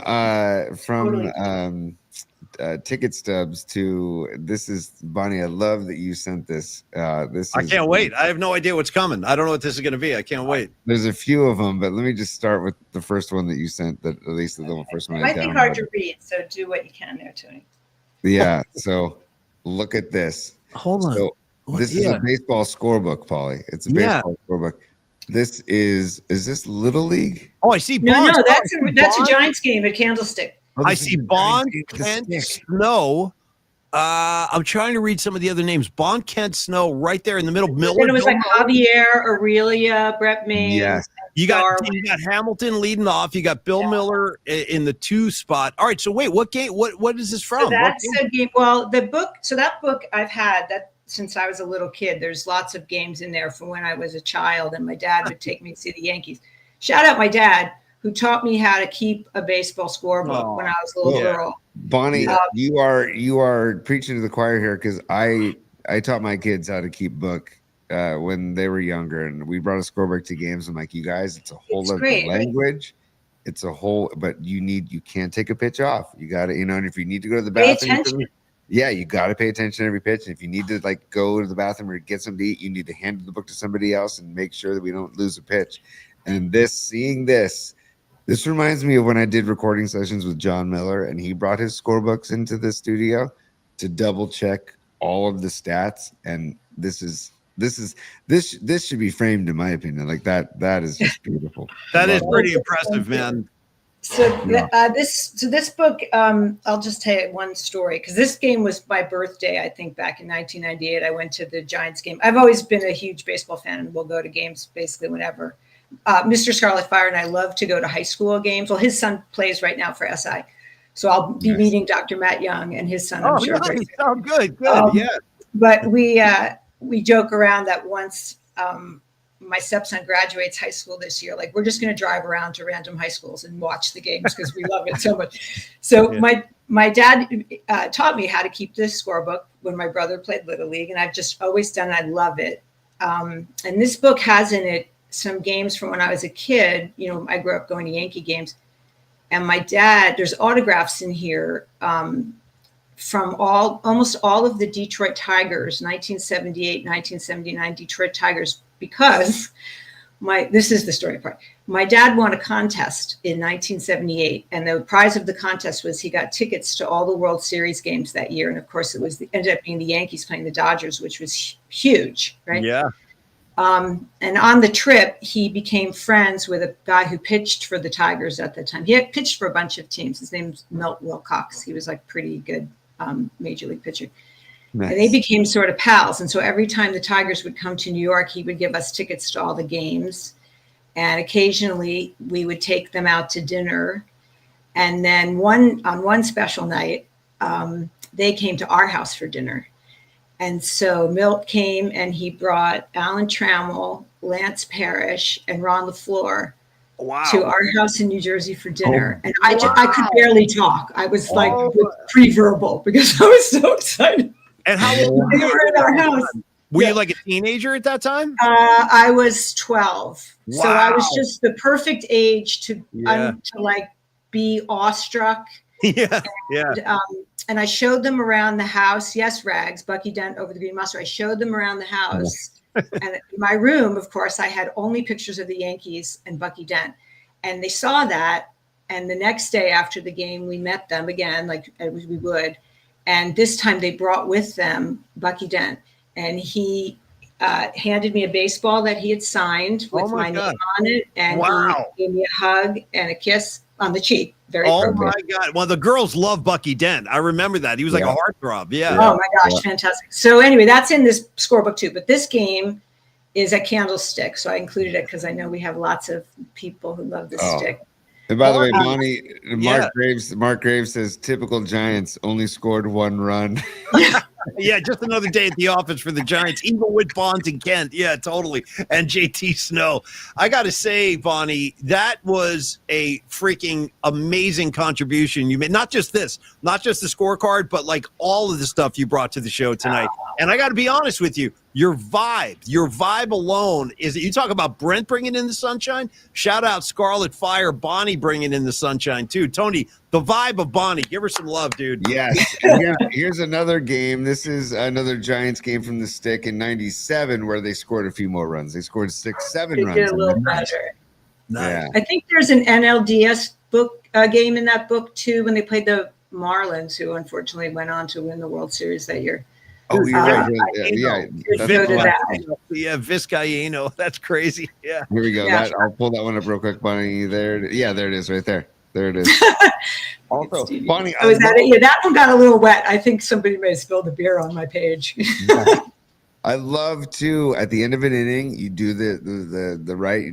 You draw the line down through the rest of the lineup, and you draw. Yes, I love seeing this because I love keeping book, and I loved bringing my kids to the ballpark when they were younger and showing them the language of baseball, basically the scorebook language of baseball. I love this. So Bonnie's great. a gangster. Bonnie is a freaking gangster. By the way, here's another super for Bonnie, Stevie B. Tony. Oh, hang on, Stevie B. Ellen Hill, yes, I couldn't remember. That's Dom. Hang on 1 second to get Stevie B. I just saw him go flying by. There he is. Yeah. Nice. Need a scorecard for Bonnie. Hitting for the cycle. Nice, Stevie B. Great job, dude.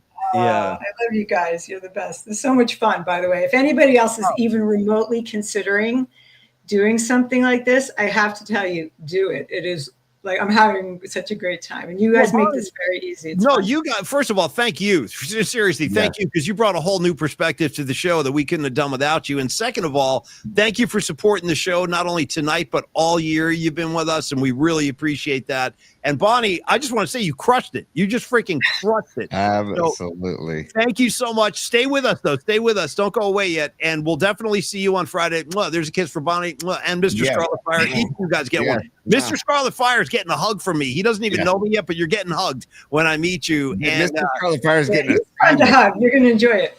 We'll do a group hug. We'll do a whole thing. We'll do a PMP family hug. Yeah, no question. Absolutely. A PMP sandwich for sure.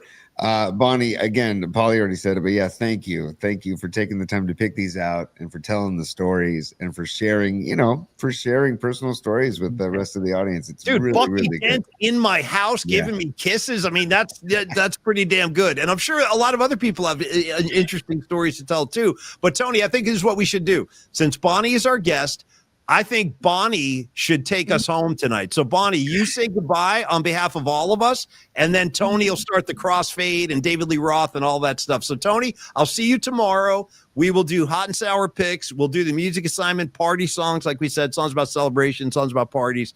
And, Tony, what do you got? Final thoughts, buddy? Yeah, before we do that, Bonnie and Paulie, I want to do this just because I promised our dear friends Rebecca and Will Sparks that we would mention this on the way out about their daughter, Sophia, who is a badass musician. Since we're talking about music, we're talking about shows. Their daughter, who's just got a full scholarship to Berklee College of Music, she is in a bluegrass band, and they are doing a record release party Sunday, December 14th at Rancho Nicasio at 4 p.m. We wanted to promote that. Sweet Sally is the name of the band. You can check them out on YouTube. Search them on YouTube. Sweet Sally. They have a lot of fun videos. They're a bluegrass trio. Sophia is a badass on the mandolin. And Sunday, December 14th, record release party. And I believe they're going to give us a pair of tickets to give away next week. So I just wanted That's what I was just going to say. Yeah, I was just going to throw that on top. Thank you, Tony. We will be giving tickets away for that gig too. We'll do that next week. Yeah. Yeah. So just love for the next generation of badass musicians that are up and coming. And we love Will and Rebecca Sparks, and we just wanted to support Sophia. No, we support the arts on this show, man. We love the arts. We're part of the art scene here in the city. We play music too, and we're always going to support the arts. So, Bonnie, again, much thank you to you, dear. And Tony, be ready with the commands because Bonnie's going to take us home. Bonnie, do it. Yeah. Can I get we're done business time? We love business time. Absolutely. Here, I'll do that first, and then I'll do Diamond Dave. Here we go. Hours are over, baby. It's business time. My favorite. Yeah.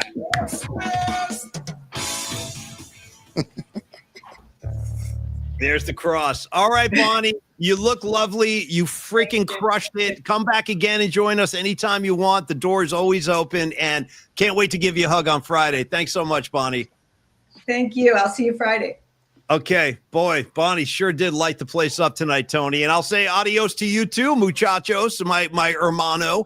And we will see you tomorrow back at our standard high noon spot, hot and sour music assignment, and then it's party time on Friday, man. So, Tony, get some rest because you're going to need it. And just one more time, thank you, Bonnie, so much. Bonnie was Patrick Patton. Bonnie is the bomb.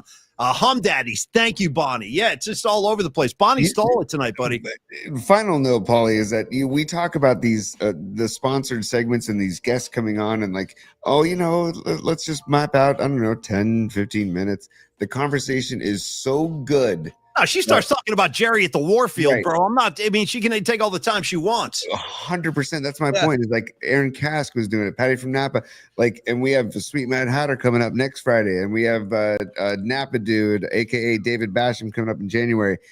They take it away, and I don't know. I just love what they bring to the show. And Bonnie, thank you so much. It was great, and everybody else who's takes part in the show. Thank you all for making this show what it is. That's all. Enjoy your nightcap, everybody. Enjoy your late night herbal delish. Whatever you have in front of you, enjoy the rest of your evening, and we will see you tomorrow at high noon. Creative Tony, see you then, buddy. Cheers, y'all. Yeah, peace. Yeah.